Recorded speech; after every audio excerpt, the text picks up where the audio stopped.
Helen and George Whitmore were married for 47 years, but behind their quiet life in Cedar Falls was a secret so dark it took nearly 4 decades, and the FBI, to uncover it.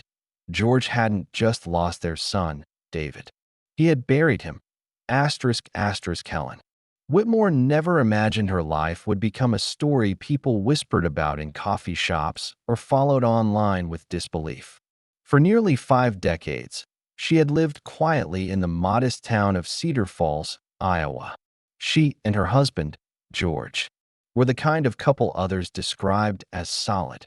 They'd married young in the late 1970s, bought a small two-bedroom home on a sleepy street lined with maple trees, and built a life centered on routine, stability, and one deep love. Their only son, David, George worked for the Postal Service.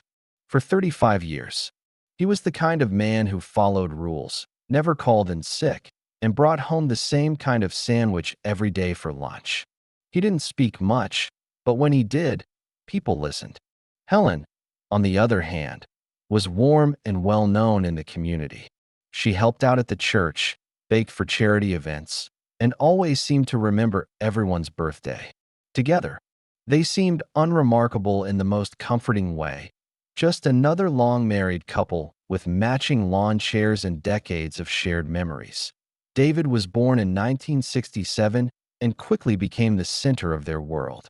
He was a quiet boy, more interested in books than sports, but he was polite, smart, and deeply loved by both of his parents. Helen would often say that her happiest days were when David would sit at the kitchen table doing his homework while she made dinner. He had dreams of going to college out of state, maybe even becoming a writer. He had been accepted to a university in Chicago, and though Helen was proud, she was also anxious. George had been less supportive. He believed in hard work and staying close to home.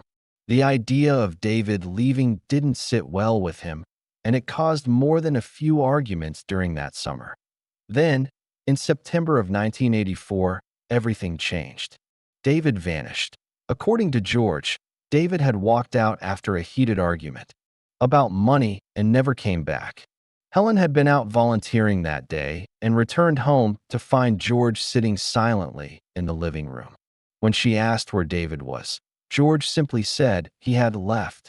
At first, Helen believed it was just a teenage outburst. Maybe he needed some space. But hours turned into days, and days into weeks. The police were contacted, flyers were posted, and the local news covered the story with sympathy. But there were no clues, no sightings, no phone calls, no body. It was as if David had simply evaporated. For years, Helen waited. She left the porch light on every night and kept his room untouched. She refused to believe he was dead, while George seemed to close off entirely. He spoke about David less and less until he never mentioned him at all. Helen tried to keep the hope alive, but over time, even she had to accept that something terrible had likely happened. The years passed. George retired. They grew older. Helen threw herself into community work, while George spent more time in the garage, tinkering with old tools, or sitting silently by the radio. They celebrated anniversaries, attended funerals, watched neighbors move away. To outsiders, they were simply an old couple who had lived through a tragedy and quietly endured. What Helen didn't know, what she couldn't have guessed, was that their quiet life was built on a lie. That for 47 years, she had been sleeping next to a man who held the darkest secret imaginable. All that time, she thought she was grieving beside someone who had also lost a child. But the truth was far worse. George hadn't just failed to protect their son. He had been the one to take him away.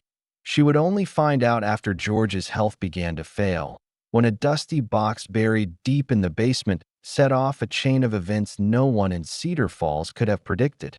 What started as a life of routine and shared sorrow would unravel into a horrifying story of deception, control, and the quiet evil that can live unnoticed in the most ordinary places. It was early October when Helen decided to start clearing out the basement. George had suffered a minor stroke the previous month, and though he was recovering at home, his movement was limited. The doctors had warned it might be the first of more to come. For the first time, Helen faced the possibility that they would not grow old together in the way she had always imagined.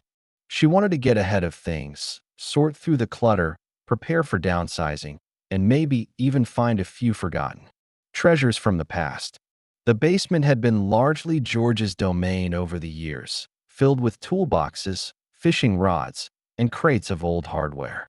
She didn't expect to find much more than dust and spiderwebs. The air downstairs was stale and heavy, carrying that distinct smell of damp concrete and time. Helen moved slowly, opening boxes one by one, tossing out broken light fixtures and tangles of extension cords. Most of the items were familiar, remnants of their life together. But in the farthest corner of the basement, behind a disused shelving unit and beneath a crumbling plastic tarp, Helen noticed something different.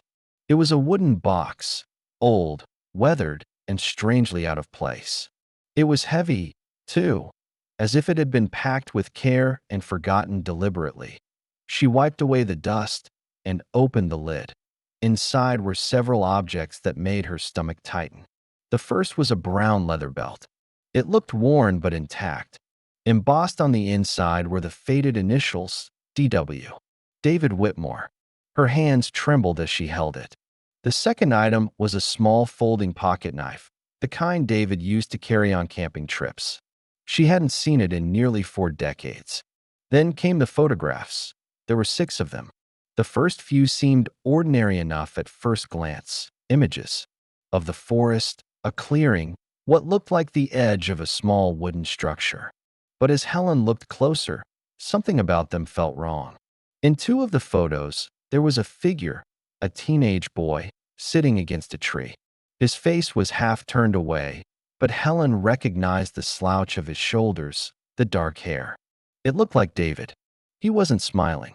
His clothes looked rumpled, and in one picture, his hands appeared to be tied. Her breath caught in her throat. For a long moment, she just sat there, the photos spread across her lap, her thoughts racing without form. She didn't know what to think. Had someone sent these to George? Were they left by someone else? Was there some explanation she wasn't seeing? She placed everything back in the box and brought it upstairs. George was asleep in the living room recliner, a blanket over his legs and the sound of a game show playing low on the television. She didn't wake him. Instead, she sat in the kitchen and stared at the box until the sun went down. That night, she didn't sleep. The next morning, she took the box to the local police station. The young officer on duty didn't recognize her at first, but when she explained who she was and what she had found, his expression changed. He promised they would look into it immediately and that someone from the FBI's cold case unit might be contacted. Helen returned home shaken, but relieved. She had finally brought something forward, something real. Maybe it could lead to the truth about David. Days passed with no word, then weeks. Helen began to doubt herself. Maybe the photos weren't what they seemed. Maybe the belt and knife had simply been left there long ago and forgotten. But deep down, she knew better. Something about the way the box had been hidden, the condition of the items, it all felt intentional. Then, just as the leaves began to turn and the air grew crisp with the first hints of winter, 2 black government vehicles pulled into her driveway. The agents didn't say much. They asked her to confirm where she had found the box, and then explained that the items had been sent for forensic testing. What they had discovered would change her life forever. That box, hidden and sealed for decades, had opened a door Helen never knew existed, a door into the darkest truth a mother could face. And soon, the full weight of that truth would come, crashing down on the life she had so carefully built around love, trust, and the memory of a son who, until now, she believed had simply disappeared. On a bitter November morning, just as frost began forming on the windows, Helen opened her door to find 2 FBI agents standing on her front porch. They wore dark coats and carried serious expressions. Without ceremony, they introduced themselves and asked to come inside. Helen led them to the living room, her hands trembling slightly, unsure of what she was about to hear. George was resting in the back bedroom, still recovering from his stroke, barely speaking, needing help with the smallest tasks. He had no idea the box had been found or that the FBI was now in their home. The agents didn't waste time. They told Helen that the photographs she'd found had been analyzed. Satellite mapping and environmental markers from the images had helped investigators identify the location. It was a dense forested area in northeastern Iowa, not far from where George used to go hunting years ago. That particular spot had once been home to a small, privately owned cabin that George and a friend had bought in the early 1980s. The structure was abandoned long ago and had since collapsed, leaving behind only traces, rotting beams, rusty nails, and, as the agents revealed, a shallow grave. Helen could barely breathe as they told her that forensic teams had discovered human remains beneath the cabin's remains. The skeletal structure was largely intact. Dental records and DNA analysis confirmed what she both feared and somehow already knew. The remains were David's. The revelation hit her like a tidal wave. For 39 years, she had clung to hope, imagining her son living another life somewhere far away. Maybe he had started over. Maybe he had just needed space. But now there was no more wondering. David hadn't run away. He hadn't disappeared into thin air. He had died there, in that forest, alone. The agents continued, their voices steady, but gentle. The belt found in the box had David's blood on it, traces that had remained after all these years. The pocket knife had George's fingerprints, and one of the photographs had partial prints matching both David and George. Time had worn away much of the physical evidence, but not all of it. The final piece came from the recovered bones. Tiny marks on the ribs and wrist bones showed signs of restraint, possibly rope or tight bindings. It suggested that David hadn't just died there. He had been held there, likely for days, before he was killed. That it was no accident. Helen listened in stunned silence as the agents laid out their findings. There were no other suspects. George had been the only one with access to the cabin. His hunting partner had died years ago and had never been in contact with David. No evidence linked anyone else to the scene. It was, as the FBI said, an intentional act carried out by someone David trusted, his own father. Helen felt the ground fall away beneath her. She thought back to that day in 1984, the day George told her David had walked out after a fight. He had been so calm, so certain. She had believed him because she trusted him. Because after nearly 2 decades of marriage, she thought she knew him. But all this time, he had known. He had buried the truth deeper than the body itself. And then, he had gone on living beside her, year after year, like nothing had happened. The agents left her with a written report and a list of resources, including grief counselors and legal contacts. Helen sat alone in the silence that followed, staring at the paper in her hands, struggling to connect the man asleep in the next room with the monster described in those pages. She had loved him, built a life with him, defended him when others questioned his coldness after David's disappearance. Now she felt nothing but horror. Later that day, she stood at the doorway of their bedroom and looked at George. He was thinner, now, paler, unable to speak clearly. He stared at the ceiling, unaware of what had unfolded just a few feet away. Helen didn't know if he still understood anything. She didn't know if he felt guilt or fear or nothing at all. But one thing was certain, he could no longer hide behind silence. The truth had finally come, and though it arrived decades too late, it brought with it the one thing Helen needed most, the answer to a question that had haunted her every day since her son vanished. The man she had trusted with her life had taken the life of the person she loved most, and nothing would ever be the same as the days turned colder. The house that had once felt warm with memories now seemed suffocating to Helen. Every room echoed with silence, But it wasn't the peaceful kind anymore. It was the kind that buzzed with secrets finally dragged into the light. The walls, the photos, the furniture, all of it now felt like part of a stage set for a lie she had unknowingly lived for nearly half a century. With each passing hour, the truth about George weighed heavier on her. What she'd believed was a shared grief had been a mask. The sorrow she saw in his eyes had not been for their missing son, but perhaps for himself, for the possibility of being found out. As the FBI investigation continued, more disturbing details surfaced. Investigators dug into George's past with fresh urgency. They tracked down medical records from his teenage years and discovered that he had been admitted briefly to a psychiatric facility after an incident involving violence toward a classmate. The records had long been sealed due to his age at the time, and George had never mentioned them, not to Helen, not to anyone she knew. He had lived his adult life appearing calm, collected, and utterly ordinary. But there were cracks beneath. The surface, cracks that had gone unnoticed because no one had thought to look. The FBI also found something else. Letters George had written but never sent. Tucked away in a box of old tax returns and papers in the garage, the letters revealed a side of George that was bitter, volatile, and paranoid. Some were addressed to David. They started off almost rational, warnings about the world, about college life, about the dangers of being too ambitious. But then they turned darker. He accused David of abandoning the family, of planning to shame him, of wanting to escape and never come back. The tone was erratic, shifting from pleading to accusatory in the same paragraph.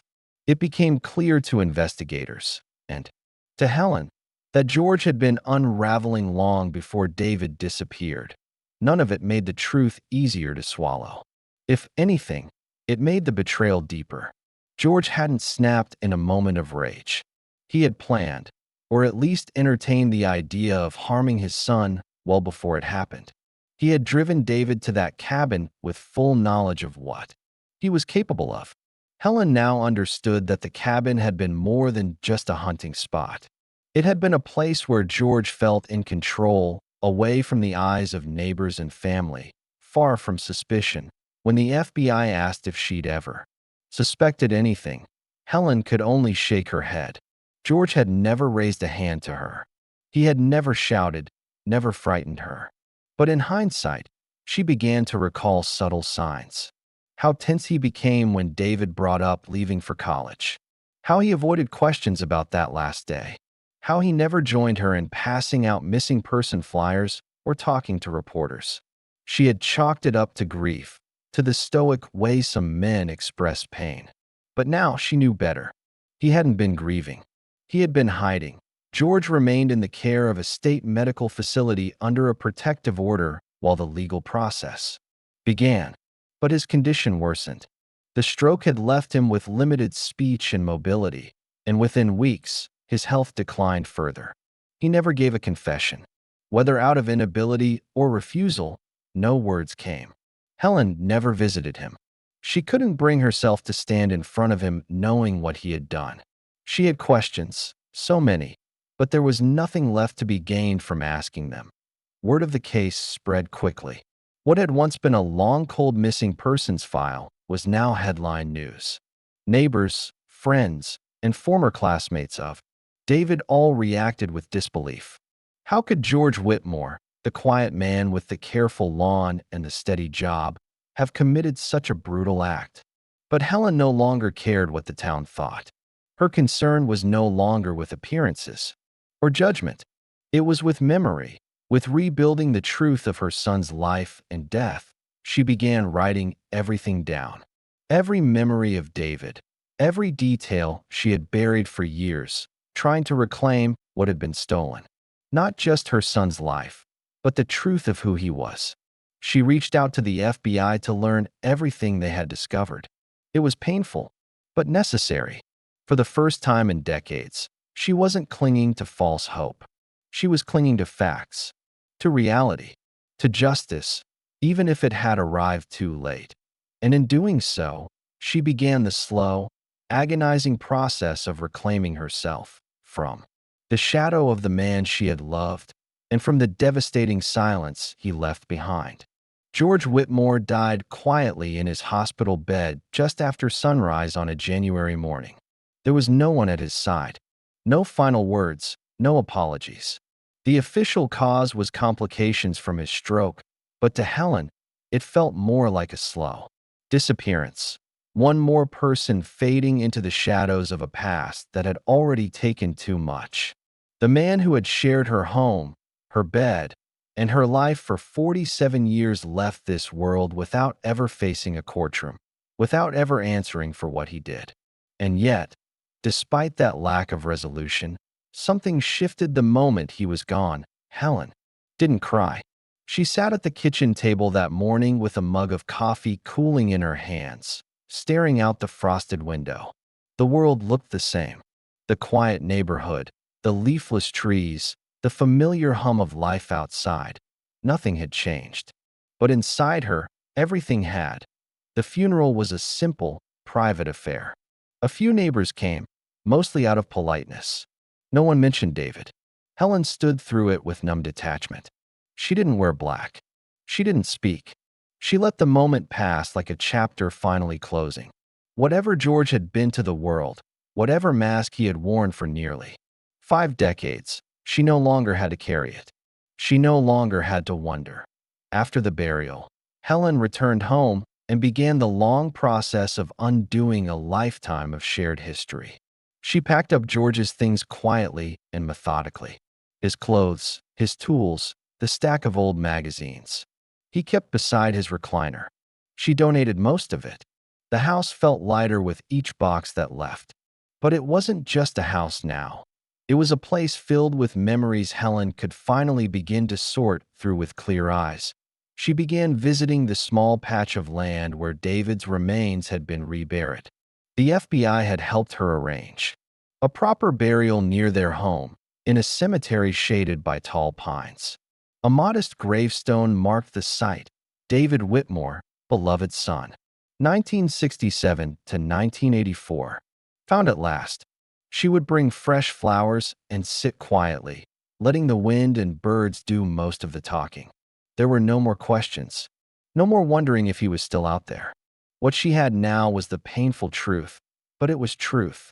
And that made all the difference that in the months that followed, Helen made a decision that surprised many people in her town.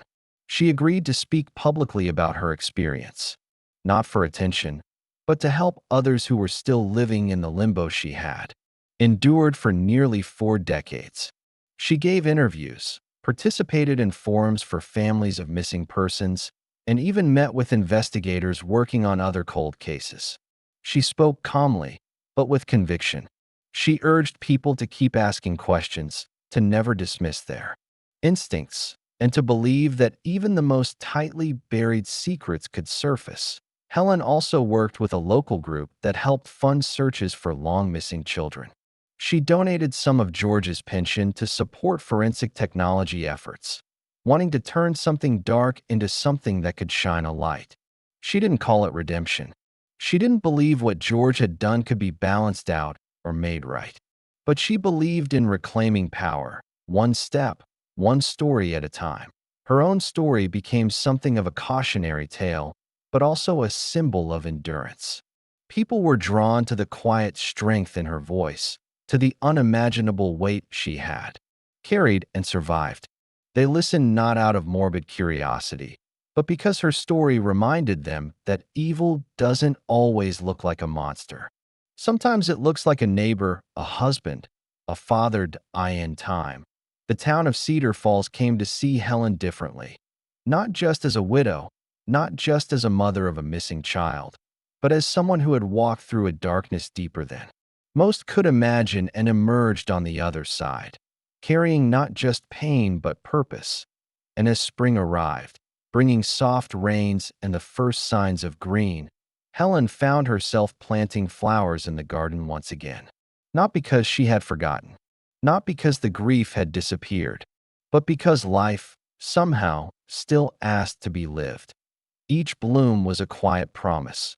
The truth had come, and with it, the chance to begin again.